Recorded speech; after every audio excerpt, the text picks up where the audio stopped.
¿Quién es este usuario Ucamet?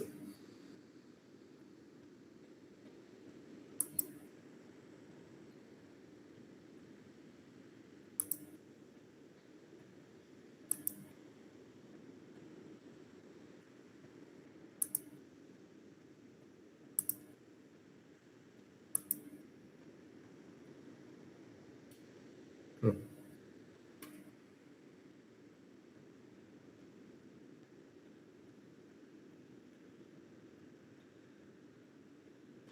bueno, yo creo que podemos empezar ya la clase de hoy.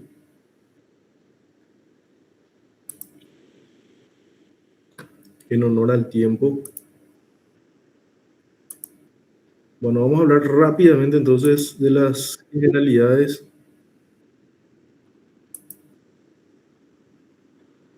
Sama, Luana.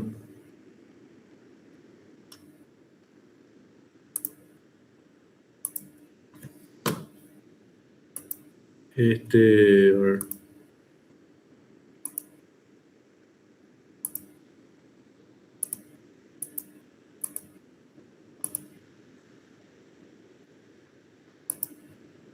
Si me confirman, si ahí se ve la presentación, la pantalla completa. Sí, doctor. Sí, se puede ver. ¿Se ve, pero así cuando paso la diapositiva? Sí. Ok. Bueno, vamos a hablar rápidamente de las características de la inflamación crónica, o sea, de las generalidades en realidad de la inflamación crónica, y después entramos en detalle a uno de los patrones específicos, ¿verdad?, de este tipo de inflamación. Bueno, acá en este esquema lo que nos muestra es, vamos a decir, cuáles serían las posibilidades de cómo surge la inflamación crónica. Y la inflamación crónica está definida más bien no solamente por una particularidad de sus componentes celulares, sino más bien por el tiempo de evolución. Los elementos celulares de la inflamación crónica empiezan a aparecer aproximadamente después de las 48 a 72 horas del inicio, ¿verdad?, del evento inflamatorio. Antes de eso, el proceso inflamatorio se considera como una inflamación aguda. Esto es lo que vemos en el esquema, ¿verdad? Generalmente la inflamación aguda, conlleva una respuesta inicial, en la mayoría de los casos, desarrollada por neutrófilos. Y dependiendo de la intensidad, puede también tener destrucción del parénquima afectado.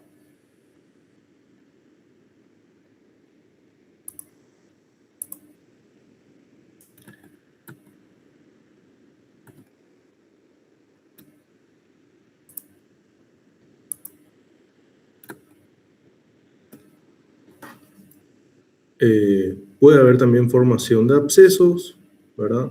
Esa inflamación aguda puede tener estas tres vías de evolución. El proceso inflamatorio agudo puede ser neutralizado si el daño es mínimo, ¿verdad? Luego de que pase todo el evento inflamatorio, ¿verdad?, nuestro cuerpo o el organismo inicia, ¿verdad?, una serie de procesos que intentan restaurar o regenerar el tejido perdido y se logra así la resolución de la zona dañada. El proceso inflamatorio puede involucrar, ¿verdad?, cierto daño tisular. La misma cosa, una vez que se elimine o disminuya el proceso inflamatorio, el organismo lo que trata es de reorganizar, ¿verdad?, todo lo dañado, destruir o eliminar todo lo dañado. Se forma un tejido transitorio denominado como tejido de granulación. Y si no se puede, vamos a decir, regenerar totalmente el tejido perdido, se procede a una curación con reparación, que es lo que generalmente se entiende como cicatrización.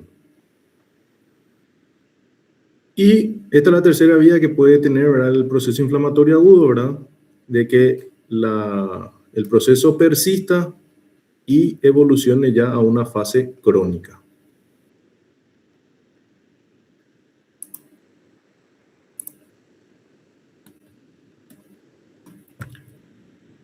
Bueno, entonces acá tenemos algunos conceptos, ¿verdad?, de la inflamación crónica. La inflamación crónica se define por un proceso inflamatorio de duración prolongada. A partir de las 40, o sea, posteriores a las 48 o 72 horas del inicio inflamatorio. Simultáneamente puede estar presente, ¿verdad?, en el proceso inflamatorio una inflamación activa, es decir, una inflamación crónica reagudizada con presencia de neutrófilos. Puede haber también rastros de destrucción tisular y puede haber también rastros de intentos de reparación tisular, que es lo que nosotros generalmente vemos como fibrosis. Donde haya rastros de fibrosis, quiere decir que ahí hubo un proceso inflamatorio crónico que se quiso resolver o que se quiso reparar. El proceso inflamatorio crónico puede desarrollarse después de una inflamación aguda. Puede comenzar también en forma insidiosa, es decir, así lenta, paulatina, casi imperceptible inclusive, como una respuesta de bajo grado indolente, inclusive sin manifestaciones o sin percepción, mejor dicho, de la reacción inflamatoria. ¿Cuándo entonces percibimos los efectos de esa inflamación crónica de la cual no nos dimos cuenta? Cuando los daños acumulativos son lo suficientemente grandes, vamos a decir, y ya empiezan a producir síntomas. Y acá tenemos los tipos de inflamación crónica.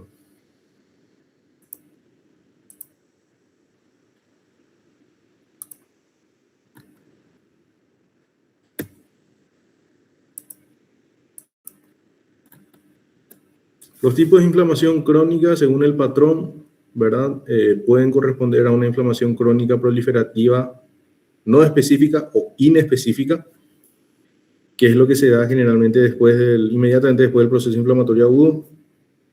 La inflamación crónica específica, donde encontramos algunos elementos, ¿verdad?, que nos ayuden a orientar mucho más el diagnóstico, ¿verdad?, hacia algún cierto tipo de agente causal. Vamos a ver que existen patrones, ¿verdad?, en ciertas patologías, como la artritis reumatoidea, la fibrosis idiopática pulmonar, ¿verdad?, o patrones que se desarrollan con la presencia de ciertos agentes infecciosos. Y otro patrón que vamos a estudiar más adelante es la inflamación crónica granulomatosa, que también se ve en determinadas circunstancias, y estos patrones, o reconocer estos patrones, nos ayudan a orientar nuestro diagnóstico hacia el posible agente causal. Bueno, en este esquema lo que nos muestra es, ¿verdad?, que el proceso inflamatorio crónico básicamente se produce por un desbalance o por una pérdida del equilibrio entre las sustancias proinflamatorias versus las antiinflamatorias. Y ahí están representados en el esquema los principales componentes o sustancias, ¿verdad?, citoquinas, interleucinas, proinflamatorias. El factor de necrosis tumoral alfa, la interleucina 1 beta, la 8, la 12, el factor de necrosis, el interferón gamma, ¿sí? Y estos son algunos de los elementos antiinflamatorios, o dicho de otra forma, también los proreparadores, porque acuérdense que en la inflamación crónica también se desarrolla, ¿verdad?, la reparación del tejido. ¿Cuáles son las causas de la inflamación crónica? Y pueden tener diversas etiologías. Pueden estar desarrolladas por agentes infecciosos, como los que tenemos ahí citados, micobacterias, virus, hongos, parásitos. Pueden estar desencadenados por una respuesta autoinmunitaria, como en el caso de la sarcoidosis, artritis reumatoidea, lupus, o puede deberse a una exposición prolongada a agentes tóxicos endógenos, como el colesterol malo que produce la aterosclerosis, o exógenos, como las partículas de sílice que se acumulan y dañan el parénquima pulmonar, ¿verdad?, que es lo que ocurre en la silicosis. Bueno, acá vemos ejemplos de un proceso, de un aspecto inflamatorio crónico, ¿verdad?, en el contexto de una úlcera, ¿verdad? Aquí lo que vemos es la histoarquitectura, ¿verdad?, de esa lesión ulcerosa. ¿Qué es lo que llama la atención? Bueno, este aumento no sé si se puede reconocer, pero vemos acá, por ejemplo, presencia de folículos linfoides, ¿verdad? Vemos rastros de destrucción tisular, que era uno de los elementos que puede estar presente en el proceso inflamatorio crónico.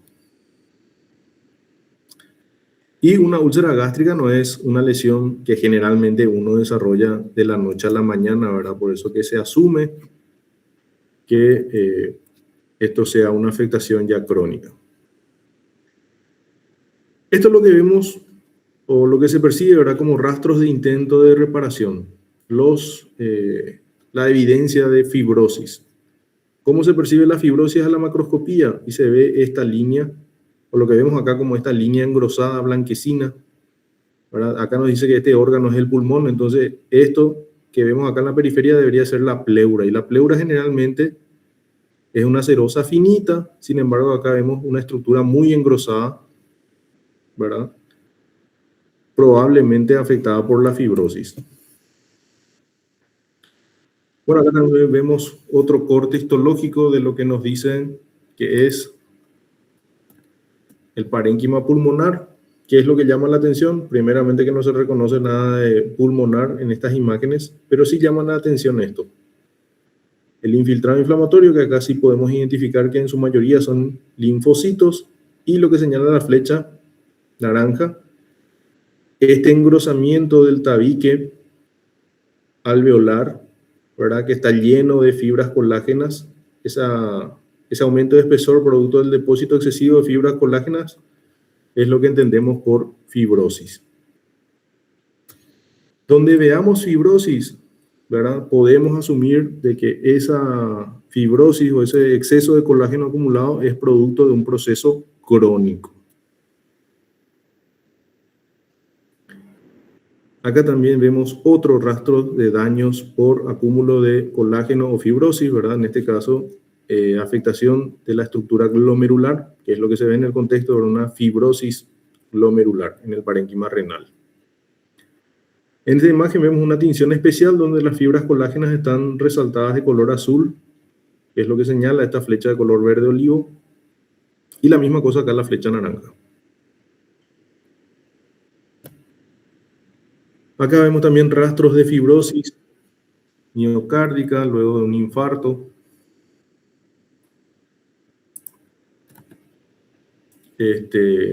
También se ve, ¿verdad? En el contexto. Esto es ya una cicatriz. Aparte de fibrosis, ¿verdad? Esto también constituye una cicatriz. Todo lo que el tejido no puede volver a regenerar, ¿verdad? Todo el tejido destruido que nuestro organismo no puede regenerar, se rellena o se parchea con fibrosis generalmente cuando se intenta reparar.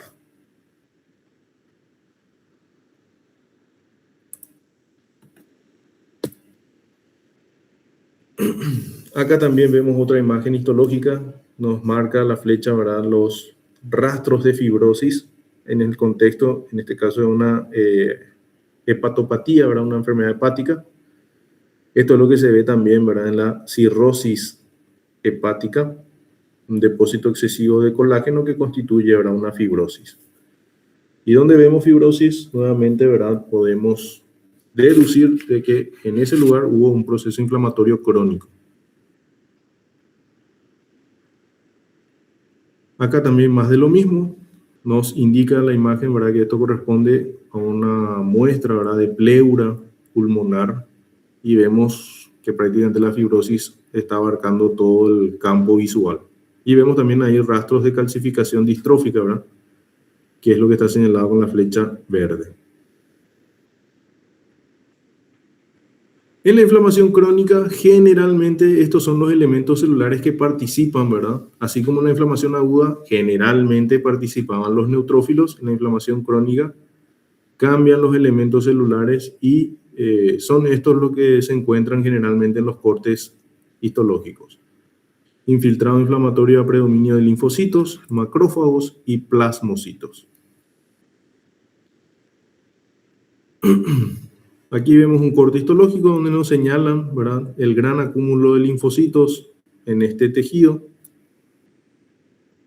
Aquí vemos más de lo mismo, ¿verdad? Presencia de los tres elementos celulares: linfocitos, plasmocitos y macrófagos.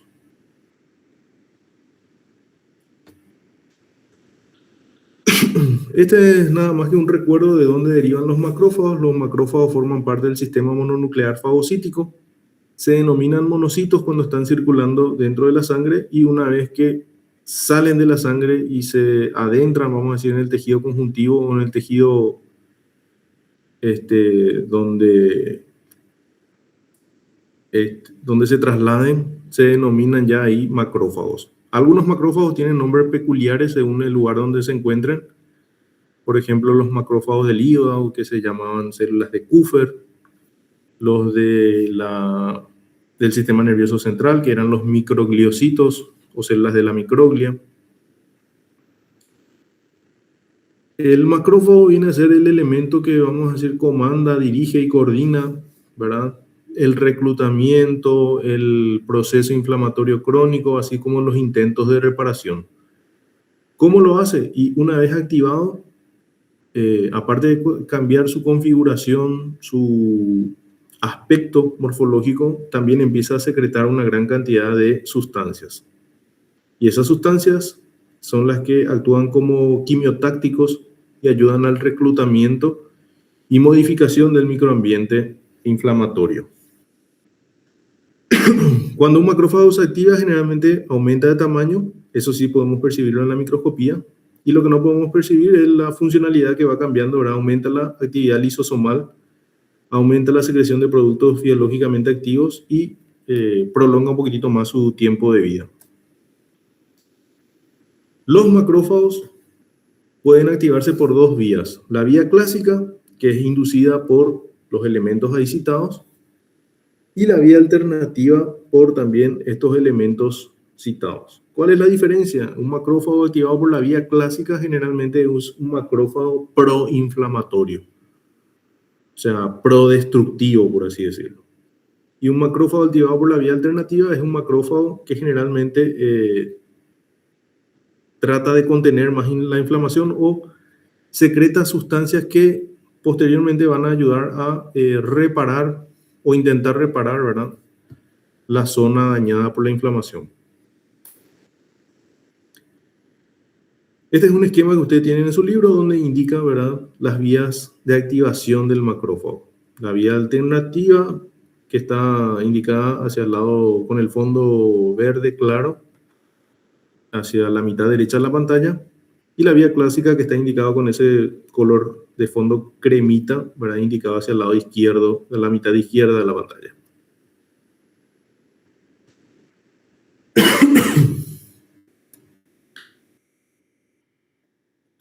Como dije, ¿verdad?, los macrófagos activados por una u otra vía secretan productos esenciales para el desarrollo de la inflamación crónica. Los activados por la vía clásica se encargan de ingerir y tratar de eliminar, ¿verdad?, ya sean microbios o tejidos muertos del proceso inflamatorio.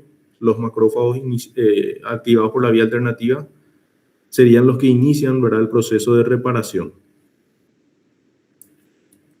Y también se encargan de reclutar otras células o para ampliar el proceso inflamatorio u otras células para reducir el proceso inflamatorio y reparar el tejido dañado. Obviamente los macrófagos proinflamatorios se van a encargar de reclutar, ¿verdad?, más células efectoras como linfocitos, plasmocitos, etc. Y los macrófagos antiinflamatorios, vamos a decir, se encargan de reclutar, ¿verdad?, células o elementos reparadores. Células angioblásticas, fibroblastos, que son los que se van a encargar de secretar, ¿verdad?, el colágeno para formar la fibrosis, dependiendo del caso. Bueno, esto es un concepto más bien, ¿verdad?, de fisiología, histología, ¿verdad?, que nos muestra cuál es el camino de desarrollo que toman los linfocitos, ¿sí? Estos linfocitos también son los elementos celulares principales responsables de la inflamación en las enfermedades autoinmunitarias, ¿sí?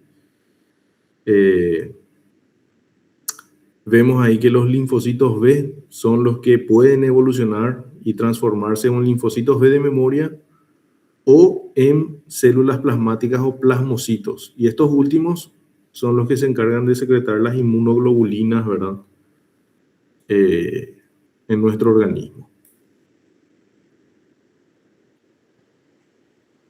Acá vemos un esquema que también lo tienen en su libro, ¿verdad? De cómo se activan en diferentes subtipos, ¿verdad? Los diferentes tipos otra vez de linfocitos, ¿verdad? El linfocito T, que puede activarse en linfocito T1, T-helper 1, T-helper 2, ¿verdad? Dependiendo de el estímulo de la citoquina que reciba. Más abajo vemos también, ¿verdad?, qué efecto producen en este tipo de linfocitos, ¿verdad?, su activación.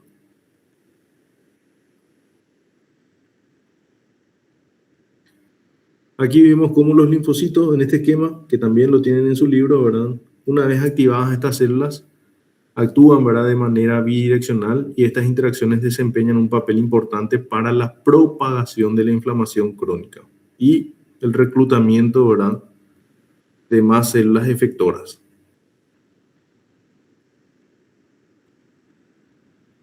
Estos son algunos elementos que pueden estar presentes también en el proceso inflamatorio crónico. Generalmente, el proceso inflamatorio crónico está llevado a cabo, ¿verdad?, por las células que mencionamos antes, pero existen también formas especiales donde se da la presencia de otros elementos celulares. Por ejemplo, los eosinófilos son los elementos celulares que están presentes, ¿verdad?, en ciertos tipos de inflamación crónica, como la presencia de parásitos principalmente.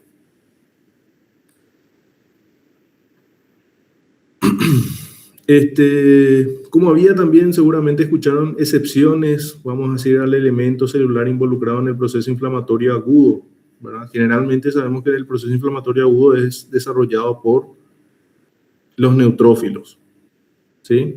Pero en algunos casos los linfocitos también pueden estar en un proceso inflamatorio agudo. En la inflamación crónica también, ¿verdad?, los neutrófilos pueden estar presentes en un proceso inflamatorio crónico. ¿En qué caso? En los casos de osteomielitis o en ciertos casos de enfermedades infecciosas, como por ejemplo en aquellas producidas por pseudomonas. Generalmente se ve infiltrado neutrofílico en todas las fases de la inflamación, tanto en la fase aguda como en la fase crónica. Y así. ¿Preguntas hasta acá en esta primera parte?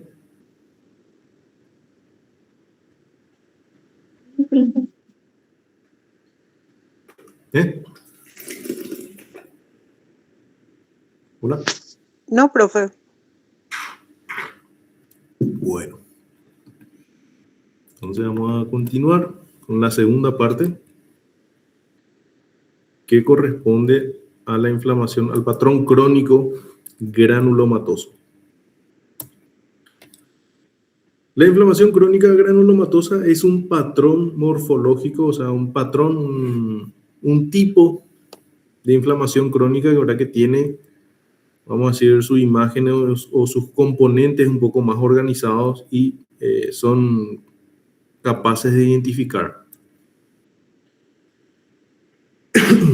Esa inflamación crónica, como les dije, es un patrón distintivo de reacción inflamatoria caracterizada por la acumulación de estos elementos: macrófagos activados rodeados por leucocitos mononucleares, entiéndase, linfocitos y células plasmáticas, presencia de células epitelioides. Las células epitelioides en realidad son los macrófagos activados, y las células gigantes multinucleadas.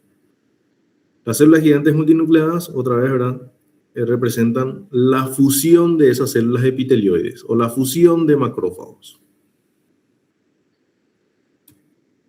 Y acá vemos en forma esquemática, ¿verdad?, los elementos celulares ya citados. En un proceso inflamatorio crónico granulomatoso vemos esto que está en rosado, que son las células epitelioides, que son los macrófagos activados, los linfocitos o el infiltrado mononuclear, y las células gigantes multinucleadas, que consisten en la fusión de alguna de estas células epitelioides para formar este nuevo elemento celular.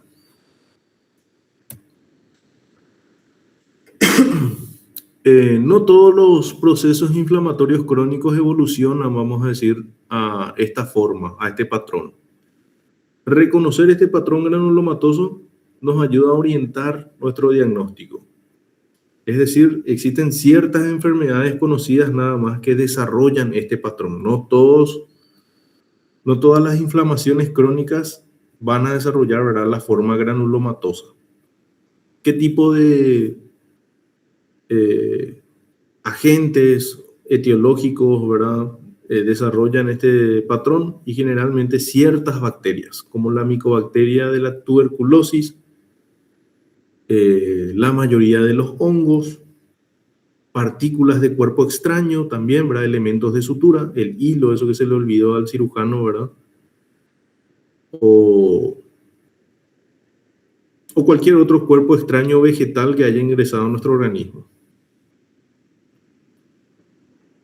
¿Cuándo o en qué contexto generalmente vemos inflamación crónica granulomatosa? Y generalmente se ve en cuadros infecciosos, como los acá citados, tuberculosis, lepra. Estos dos son enfermedades causadas por micobacterias, ¿verdad? Sífilis, también, por una espiroqueta en realidad. Y micosis. Y en estados no infecciosos, ¿verdad?, generalmente en la mayoría de los cuadros autoinmunitarios.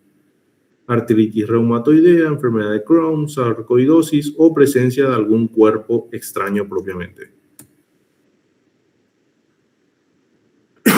Esto ya vimos, ¿verdad?, cómo se congregan o de dónde aparecen los macrófagos en la inflamación crónica. Ya vimos, estas células circulan normalmente por la sangre en forma de monocitos, salen de la sangre y cuando realizan la diapédesis, la quimiotaxis, llegan al lugar de la inflamación y ahí se activan. ¿Qué son las células epitelioides? Y son los macrófagos ya activados. Y fíjense cómo se ve acá a la célula epitelioide. Es una célula de gran tamaño. Acá podemos comparar el tamaño, ¿verdad?, de esta célula, mirando solamente el tamaño de su núcleo y comparando, ¿verdad?, con el tamaño del núcleo de un linfocito. Es una célula de gran tamaño que cuando se agranda prácticamente no se reconocen más sus límites celulares.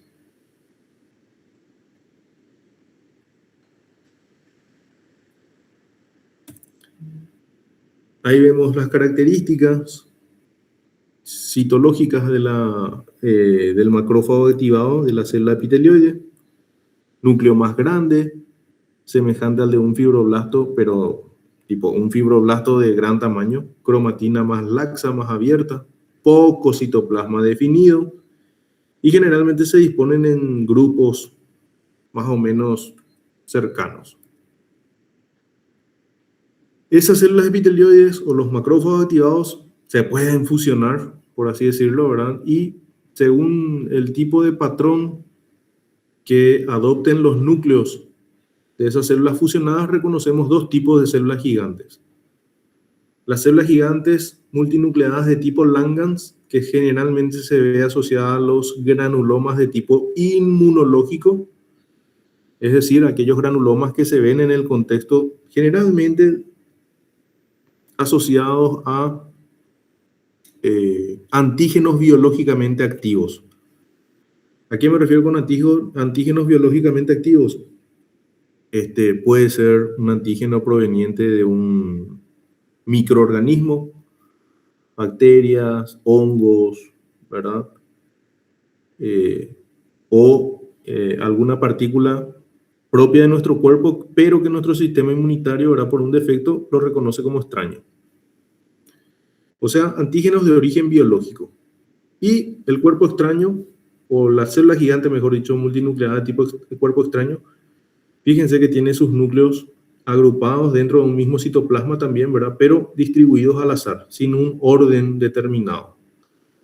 En la célula gigante multinucleada de tipo Langerhans vemos que esos núcleos generalmente están orientados hacia la periferia, formando así un rodete perfecto o a veces una forma de herradura. Estos elementos de cuerpo extraños o la célula gigante multinucleada de tipo cuerpo extraño generalmente se ve asociado justamente, como dice ahí, ¿verdad?, a algún antígeno exógeno o extraño en realidad, tipo algún hilo de sutura, ¿verdad?, algún material vegetal, etc. Ya vemos los tipos de granuloma. ¿Qué es lo que nos va a definir muchas veces qué tipo de granuloma estamos observando? Y las características generalmente de la célula gigante multinucleada. Ahí vemos en verde, por ejemplo, vemos el cuerpo extraño. Esto es un material de sutura, material de síntesis de sutura. Y acá vemos las células gigantes multinucleadas que se adhieren a ese material, tratando siempre de eliminarlo. En el mejor de los casos se puede ver, ¿verdad?, el material que intentan eliminar. Y acá vemos una célula gigante multinucleada de tipo Langerhans, que generalmente está asociado a un proceso inflamatorio granulomatoso, ¿verdad?, pero generado por una partícula, ¿verdad?, un antígeno biológicamente activo. Este es otro parámetro también, ¿verdad?, para clasificar a los granulomas. Los granulomas no inmunológicos son los que están formados por células gigantes multinucleadas de cuerpo extraño, además de los otros elementos celulares que ya citamos, ¿verdad? También tienen células epitelioides, también tienen linfocitos. Y los granulomas inmunológicos, generalmente, donde encontramos a las células gigantes multinucleadas tipo Langerhans, estos inmunológicos otra vez se subdividen, vamos a decir, o se pueden subdividir en dos categorías: aquellos que presentan focos de necrosis y aquellos que no presentan focos de necrosis.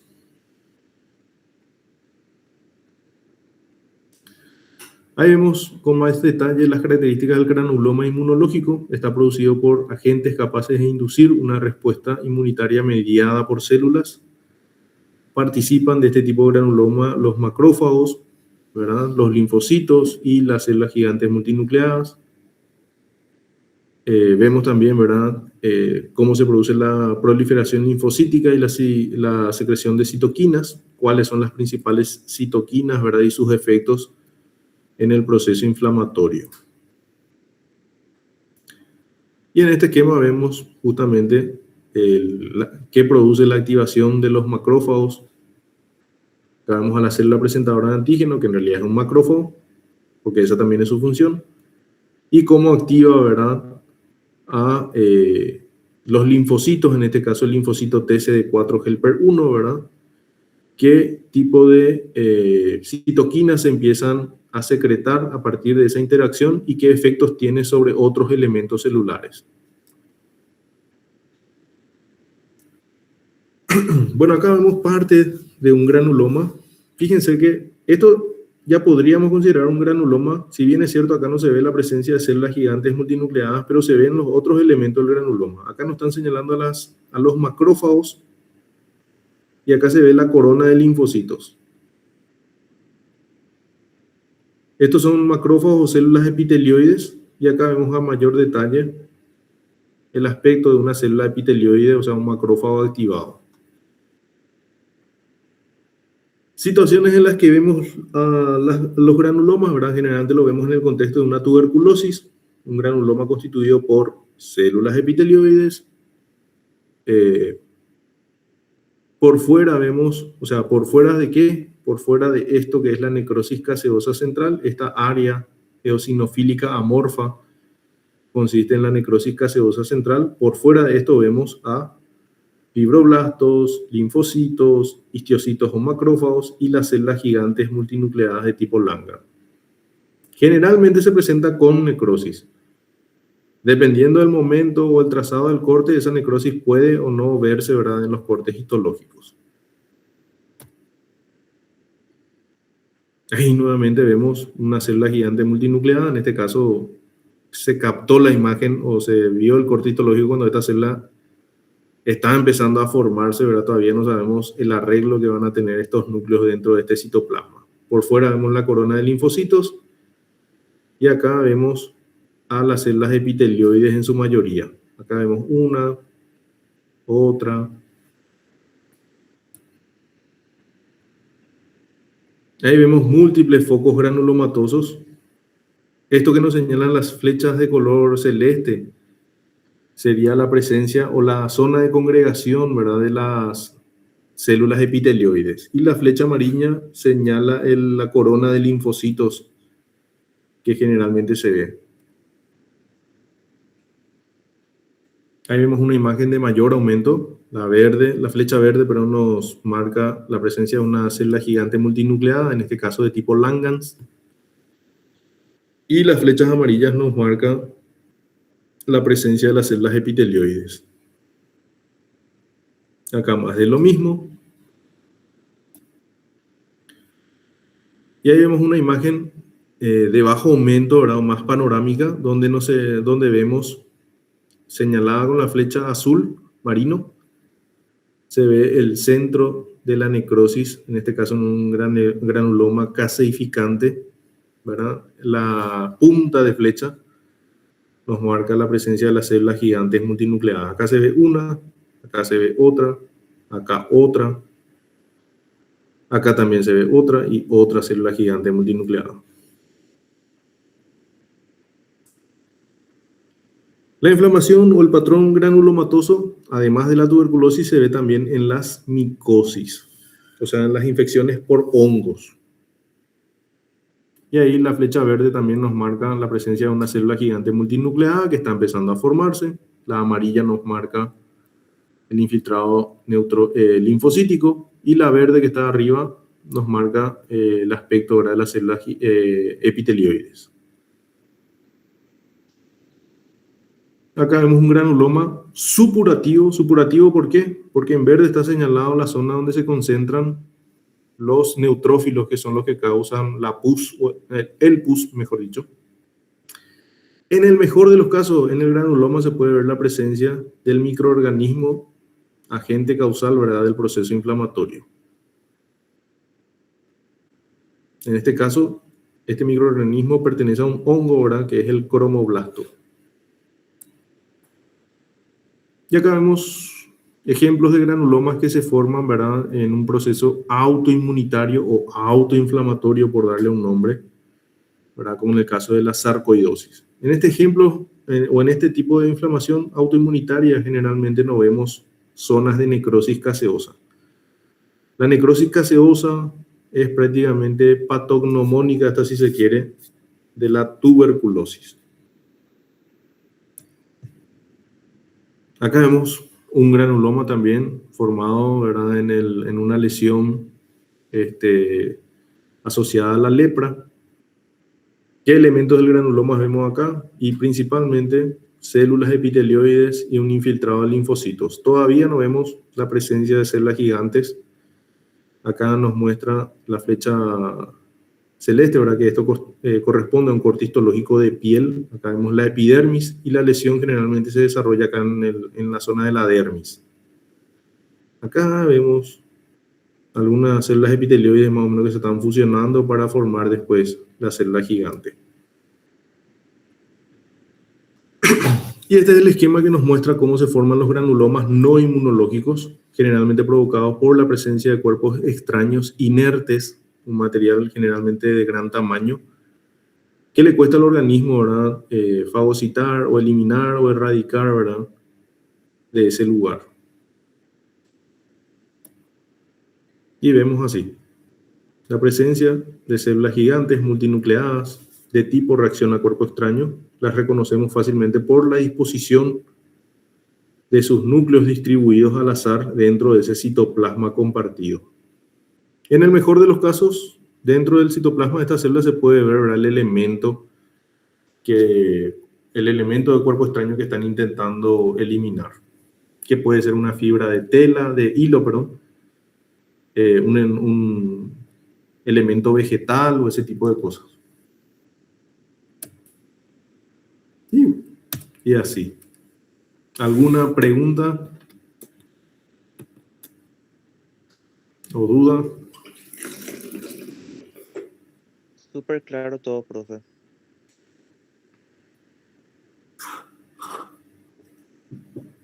Y por último, el último tema que tenemos que desarrollar hoy, ese sí parece que es el más larguito de todos, que es el de tuberculosis. Bueno, es un poco más extenso, ¿verdad? Pero va a ser, creo yo, más rápido porque ya vimos pues el patrón inflamatorio que se desarrolla en esta enfermedad. Bueno, ahí vemos algunas imágenes características, ¿verdad?, de la tuberculosis. Primero, su descubridor, que es el doctor Robert Koch, y la imagen del agente causal, ¿verdad?, que es la micobacteria tuberculosis. Acá tenemos las características de la enfermedad. Esta es una enfermedad infecciosa, contagiosa, causada por el Mycobacterium tuberculosis. Las características intrínsecas del Mycobacterium hacen que sea un microorganismo difícil de controlar y provoca una enfermedad muy extendida, ¿verdad?, que puede llegar a ser mortal. Generalmente, en la mayoría de los casos, afecta principalmente el parénquima pulmonar, pero en realidad puede diseminarse a cualquier órgano. Esta enfermedad suele ser la segunda causa infecciosa de muerte más importante en el mundo, ahora después del virus del VIH. Afecta en todo el mundo a más de 1.000 millones de personas, con 9 millones de casos nuevos al año. Mata alrededor de casi 1,5 millones de pacientes al año. Y está asociado a estos factores de riesgo. Mala condición socioeconómica, generalmente porque eso conlleva a un mal acceso, ¿verdad?, de los recursos básicos, como agua potable, agua corriente, ¿verdad?, acceso a salud pública y de calidad. Está asociada también o es agravada por enfermedades de base que disminuyen, vamos a decir, el sistema inmunitario, como la diabetes, linfomas, neumopatías crónicas como la silicosis, alcoholismo, insuficiencia renal, inmunosupresión. La causa de esta enfermedad es el bacilo de Koch, ¿verdad?, o el Mycobacterium tuberculosis. Es una micobacteria, mide aproximadamente 2 a 10 micras de largo. Es un bacilo inmóvil, anaerobio, aerobio, es decir, necesita de oxígeno para subsistir. Y es un Baar. ¿Qué es lo que es un Baar? Quiere decir bacilo ácido alcohol resistente. Es decir, estos microorganismos son positivos en esta tinción que vemos acá, que es la tinción de Ziehl-Neelsen. La tinción de Ziehl-Neelsen revela la presencia, con este color rosadito oscuro, ¿verdad?, de los bacilos ácido alcohol resistente. No forma esporas ni exotoxinas, posee una cubierta seria, crece lentamente en cultivos e incita a respuestas inflamatorias e inmunológicas. Existen varias especies de micobacterias, como la más conocida, la tuberculosis, la bovis, la avium y la intracelular. La capacidad de producir enfermedad de este microorganismo está relacionada a la capacidad que tiene de escapar a la destrucción inducida por los macrófagos. O sea, resiste, vamos a decir, el microambiente del fagolisosoma una vez que es ingerido por los macrófagos. Las manifestaciones patológicas de la tuberculosis, como los granulomas caseosos y la formación de cavernas o zonas abscedadas en el parénquima pulmonar, son el resultado de la hipersensibilidad, que es una parte esencial de la respuesta inmunitaria del huésped. Este tipo, vamos a decir, de propiedades que tiene este microorganismo es debido a la composición que tiene en su pared celular. Y acá están citados los principales elementos que le ayudan a escapar, vamos a decir, o a ejercer esa resistencia bacteriana, ¿verdad?, al microorganismo, ¿sí? Y muchos de estos elementos se encuentran en su pared. Peptidoglicano, polímeros de arabinosa y galactosa, el ácido micólico, los lípidos superficiales, que son, por ejemplo, el factor cordonal, y el LAM, que era el lipoarabino mannano, ¿verdad?, que forma parte también de su pared. Ahí vemos las características y las propiedades que le confieren cada uno de esos elementos. Por ejemplo, el factor cordonal, que es el responsable del aspecto de cuerda o serpentina. Esto inhibe también, ¿verdad?, ayuda a inhibir la migración de los leucocitos. El lipoarabino mannano, ¿verdad?, que inhibe la activación del macrófago por interferón gamma, induce también la secreción de factor de necrosis tumoral. Esto causa la fiebre, la pérdida de peso. El ácido micólico, que es el responsable de la ácido alcohol resistencia, ¿verdad?, y está relacionado también con la agresividad de este microorganismo. Formas de contagio de la enfermedad. Generalmente una persona se contagia, ¿verdad? Un huésped susceptible se contagia por la aspiración de las gotas, ¿verdad?, que contienen al microorganismo que provienen de un paciente ya infectado, que es lo que vemos acá. Los puntitos rojos representan la presencia, ¿verdad?, del microorganismo. Y acá vemos el esquema, ¿verdad?, de un paciente no infectado, ¿verdad?, que puede llegar, ¿verdad?, a contraer la enfermedad. Antiguamente se contagiaba también por la contaminación de la leche de vaca, ¿verdad? Pero actualmente, ¿verdad?, ya sabemos que la leche, antes de llegar al consumo humano, tiene que ser pasteurizada, ¿sí? Es decir, someterla, ¿verdad?, a altas temperaturas para eliminar este tipo de microorganismos.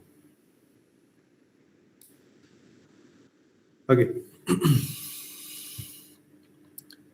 Bueno, ¿cómo se desarrolla la patogenia en la enfermedad? La patogenia de la tuberculosis en una persona virgen, entiéndase virgen, ¿verdad?, de no infectada, no virgen de sexualmente inactiva, porque una persona virgen o no virgen igual puede contagiarse, ¿verdad?, de tuberculosis.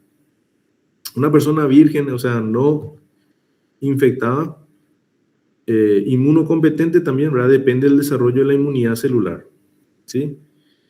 Y dependiendo del nivel de inmunidad celular del paciente no infectado, ¿verdad?, puede desarrollar los síntomas de la enfermedad una vez que el microorganismo se encuentre en su interior.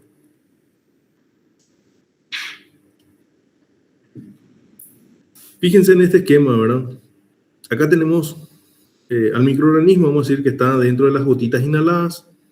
En un paciente no infectado, la mayor parte de los bacilos son atrapados por las vías respiratorias superiores y expulsados por el barrido ciliar.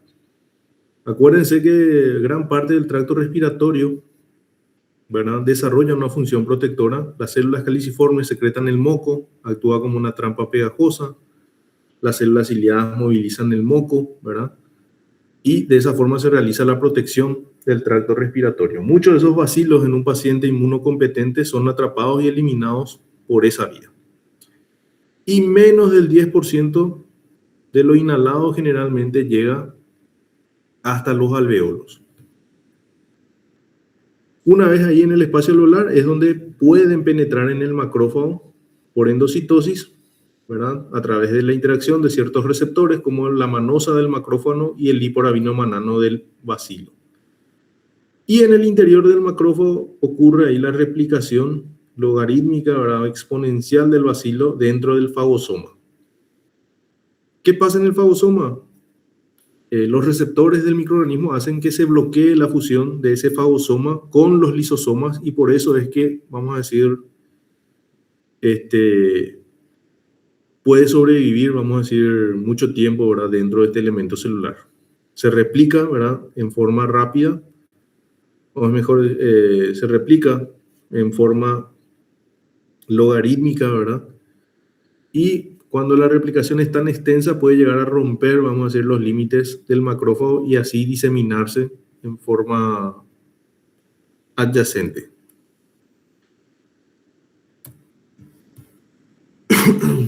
Bueno, ahí vemos cómo se da la infección cuando el microorganismo llega, ¿verdad?, al espacio alveolar, lo capta el macrófago y acá dentro del macrófago, acá tenemos el fagosoma.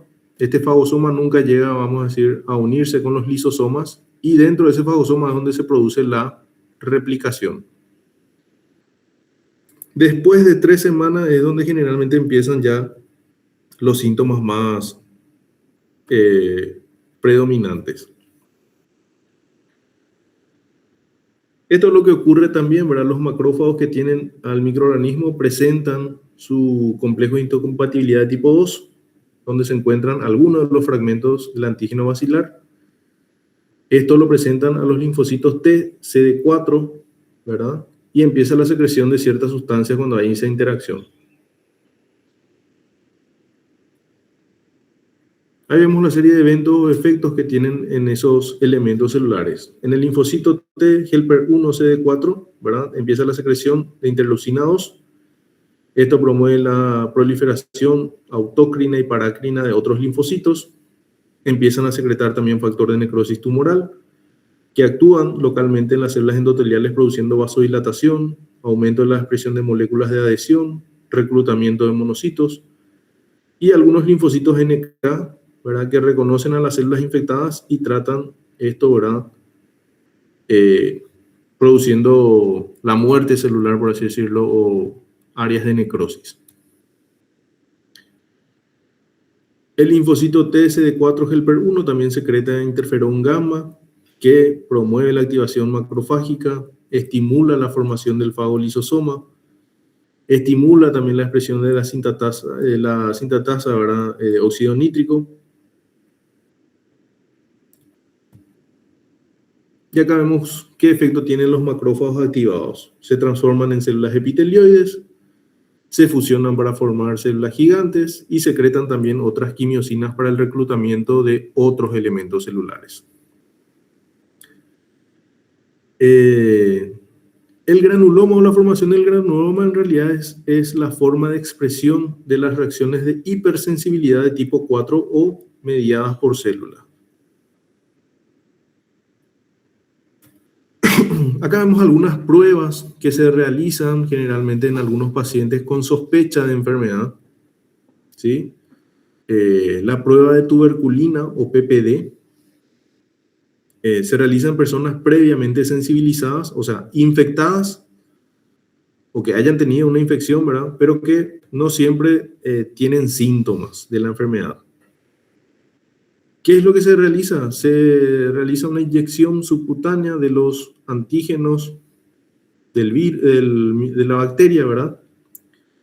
Luego se analiza, creo que después de 24 horas, ¿sí?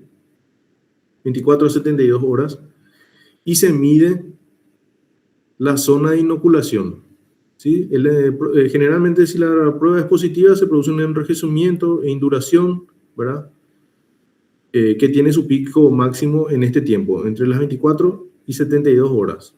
En las personas no sensibilizadas no se observa ninguna induración en el sitio de lesión, pero en las personas que sí tienen, ¿verdad?, la infección ya en su organismo, se produce una induración como la que vemos acá. Acá se marca la fecha, se escribe literalmente la fecha, ¿verdad?, en la zona de inoculación, y se ve la induración, o sea, la formación, ¿verdad?, de un nodulito, una lesión sobrelevada en el punto donde se inyectó el antígeno.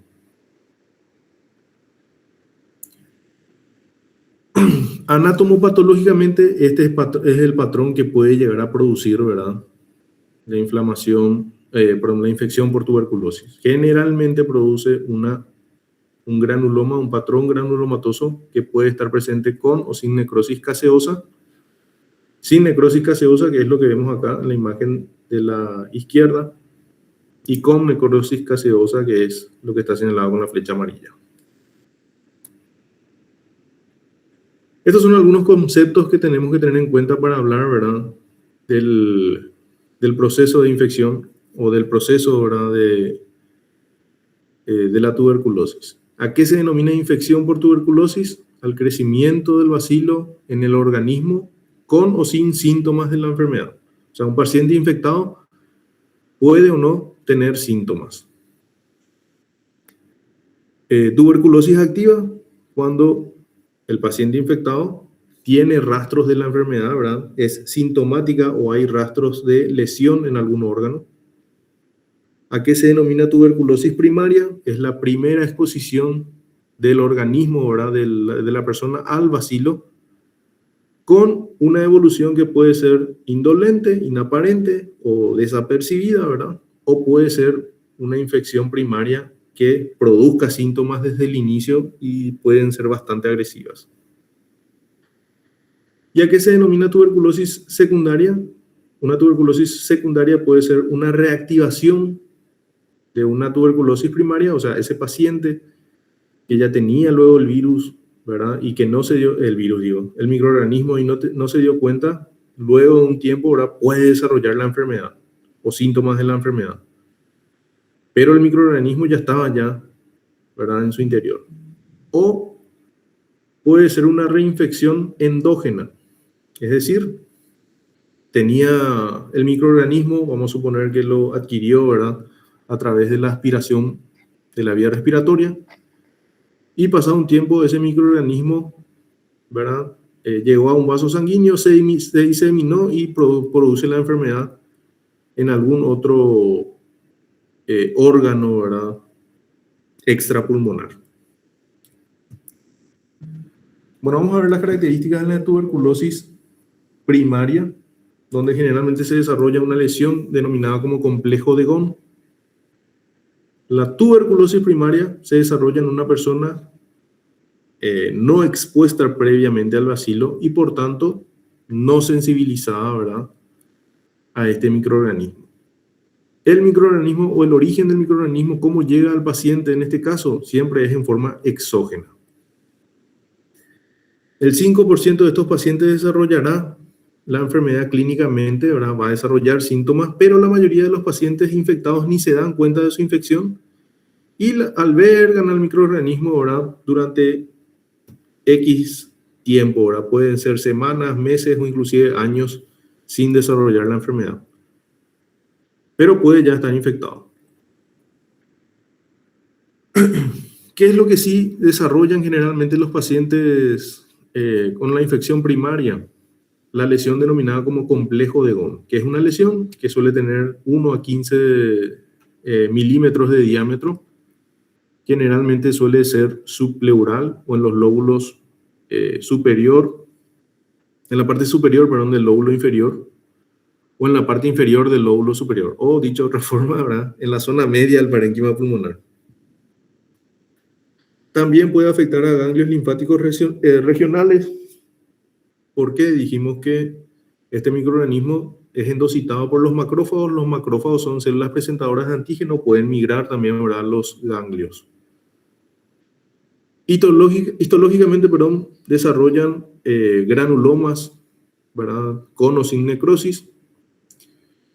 Y durante las primeras semanas también se puede producir una diseminación linfática y, en el peor de los casos, hematógenas, ¿verdad?, a otras zonas del cuerpo. Y acá vemos la lesión típica que se produce en esas áreas, ¿verdad?, donde se desarrolló la infección primaria. Un patrón granulomatoso que puede ser sin necrosis o con necrosis, como muestran las imágenes. Bueno, una vez que la persona haya contraído el microorganismo, ¿verdad?, esté infectado por el microorganismo, esa persona puede evolucionar a estas, vamos a decir, posibilidades. Acá inicia acá nuestro recorrido, ¿verdad? En la infección primaria, se forma el complejo primario de Ghon. A partir de ahí puede evolucionar o hacia esta vía, ¿verdad?, donde la lesión se cura, deja una cicatriz, ¿verdad? El microorganismo o los microorganismos se encuentran ahí. Se puede erradicar, vamos a decir, el microorganismo, o pueden permanecer en forma latente. O sea, estar apagados nada más. ¿Qué puede pasar en este caso? La enfermedad o los microorganismos pueden reactivarse y desarrollar, ¿verdad?, lo que se conoce como tuberculosis secundaria. En el peor de los casos, de entrada luego, ¿verdad?, se infecta por primera vez y desarrolla, vamos a decir, una forma muy agresiva de tuberculosis, que es lo que se conoce como tuberculosis primaria progresiva, y que esta puede diseminarse a través de la vía hematógena, diseminarse a varios órganos a través de la vía hematógena.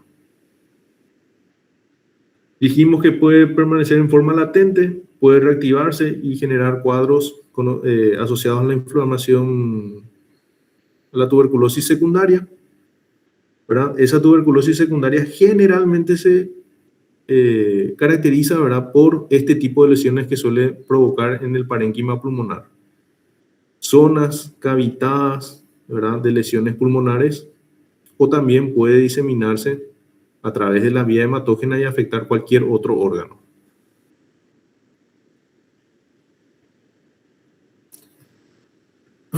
Bueno, acá vemos algunas imágenes de cómo se perciben algunas de las lesiones que deja la tuberculosis. En el 95% de los casos se produce una curación con o sin fibrosis, ¿verdad?, del complejo del GOM. La cicatriz puede contener bacilos latentes, como vimos anteriormente. Esos bacilos pueden permanecer latentes días, semanas, meses, años o toda la vida. Y son posibles focos o nidos de reactivación. Que permanezca latente no quiere decir que esté erradicado o esté eliminado, sino que está dormido nada más. Acá vemos una de las formas agresivas, que es la tuberculosis primaria progresiva, donde lo que se desarrolla es una lesión de consolidación pulmonar de tipo neumónico en los lóbulos medio e inferior, con agrandamiento de los ganglios iliares. Microscópicamente podemos ver erosión de los bronquios. Puede desarrollar un cuadro de bronconeumonía tuberculosa, laringitis tuberculosa. Si se disemina por vía hematógena puede afectar también, ¿verdad?, a cualquier otro órgano, como por ejemplo el intestino delgado. Acá vemos otros cuadros que pueden también generar la forma primaria progresiva, empiema tuberculoso, que es básicamente un derrame purulento, ¿verdad?, en las cavidades parenquimatosas, derrames pleurales, pleuritis fibrosas, o puede producirse también la diseminación miliar. Esa diseminación biliar se da o dentro del pulmón, es decir, el microorganismo se disemina por todo el parénquima pulmonar, o puede diseminarse a otros órganos extrapulmonares. Miliar se denomina porque, según dicen, ¿verdad?, se parece al tamaño de las semillas de milo, ¿sí? Y son estas áreas blanquecinas o estas áreas más pálidas que se ven acá distribuidas difusamente por todo el parénquima pulmonar de la macroscopía que vemos acá en la imagen. Esa diseminación miliar se da por la vía hematógena, y acá vemos cómo se da. Cuando el foco de la lesión, donde están ahí los microorganismos, alcanza o llega a alcanzar, ¿verdad?, la luz de un vaso sanguíneo, empiezan a viajar por todo el torrente sanguíneo. Y ahí ya no se sabe dónde puede ir a parar, ¿verdad?, dónde puede ir a sembrarse. Esta diseminación hematógena puede afectar solamente acá el parénquima pulmonar, o puede afectar otros órganos extrapulmonares. Y acá vemos la luz de un vaso sanguíneo. En este corte histológico, dentro de la luz vemos una célula gigante multinucleada, ¿verdad?, con algunas de las células inflamatorias que forman parte del granuloma. Acá nuevamente vemos la foto de la superficie de corte del parénquima pulmonar, que tiene múltiples focos blanquecinos distribuidos difusamente, que representan a la microscopía, ¿verdad?, múltiples focos de granulomas.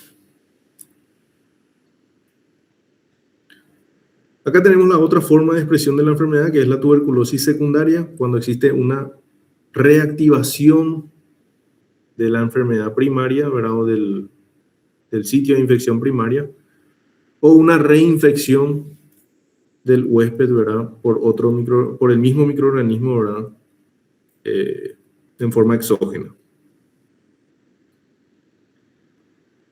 ¿Qué es lo que dice acá, verdad? La tuberculosis secundaria se puede producir por una reactivación de una tuberculosis primaria o una reinfección exógena dentro del mismo paciente.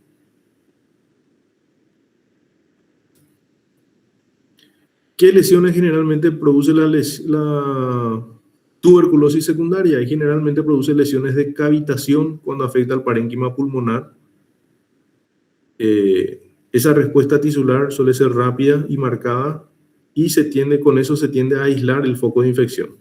También se desarrolla una afectación ganglionar un poco menos prominente que en la primaria. Ahí vemos áreas de cavitación del parénquima pulmonar, ¿sí? Y lo que puede ocurrir también, ¿verdad? La diseminación hematógena en este caso, que es lo que nos muestra nuevamente estas imágenes. Acá vemos cómo la diseminación miliar hematógena puede afectar cualquier órgano ya pulmonar o extrapulmonar también, ¿verdad? Puede provocar también, ¿verdad? Se puede diseminar también por erosión bronquial, ¿verdad? Entonces tenemos la bronconeumonía tuberculosa. Acá vemos múltiples focos, ¿verdad? De zonas de necrosis necrosis granulomatosas.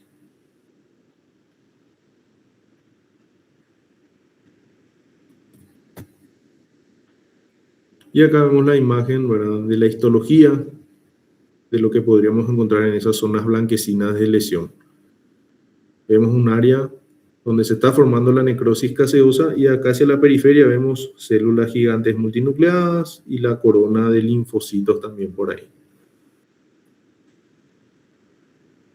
Y por último tenemos algunos ejemplos de órganos extrapulmonares afectados por tuberculosis. Algunos de los más frecuentes, tuberculosis intestinal, generalmente se da por ingestión de bacterias, ¿verdad? Cuando un paciente infectado traga el esputo contaminado, el esputo es la flema, el moco, ¿verdad? Y generalmente la tuberculosis intestinal suele afectar la región ileocecal. En el 50% de los casos de los pacientes con esta forma de afectación generalmente no muestran lesión pulmonar. Y las formas macroscópicas de esta lesión puede ser un aspecto ulcerado o hipertrófico de la pared intestinal. ¿Qué es lo que vamos a ver? Y vamos a ver la presencia también de granulomas en estas áreas de lesiones del intestino delgado. Acá vemos otra forma de afectación, tuberculosis ganglionar, que es lo que se conoce como escrófula, cuando afecta generalmente a los ganglios cervicales. Esta forma se ve frecuentemente en niños y en pacientes con VIH. Y es la forma más frecuente de la tuberculosis extrapulmonar. Sabes que no se va a ir ni por más que quieras, literalmente.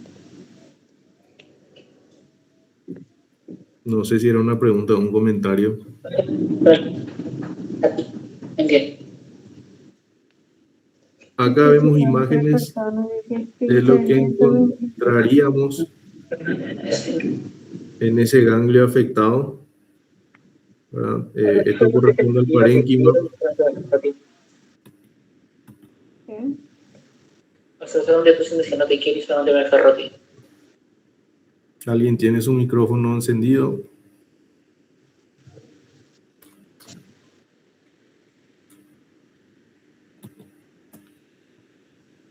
Bueno, acá vemos un corte histológico del ganglio, ¿verdad? Afectado por la tuberculosis, ¿verdad? En el mismo caso vemos también rastros de granulomas. Ejemplos de casos de tuberculosis suprarrenal, ¿verdad? Afectación de las glándulas suprarrenales, ahí llama la atención esas áreas blanquecinas al corte, ¿verdad? De la pieza macroscópica. Acá vemos otro tipo de afectación, prostática y testicular, ¿verdad? Específicamente en el epidídimo. Y la forma un poco más agresiva de todas, ¿verdad? Que es la afectación del sistema nervioso central.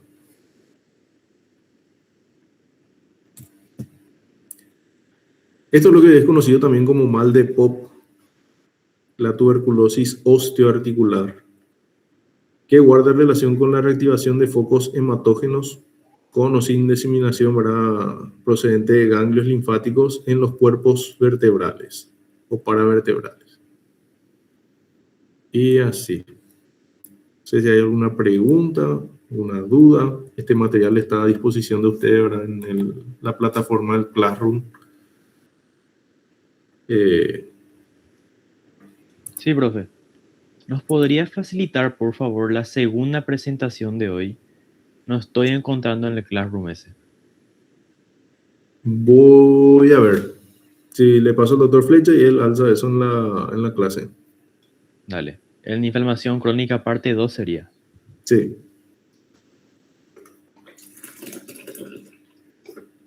¿Me pueden esperar para eso? O sea, tipo, no es tan urgente, ¿verdad? No es un contenido que ya va a entrar ya mañana en el parcial, ¿verdad?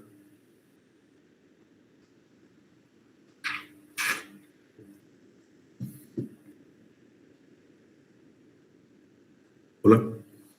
Inflamación crónica entra todo, pero se excluye el tema de granulomatosa. Eso hermano entra, el resto sí. Así que si la presentación contiene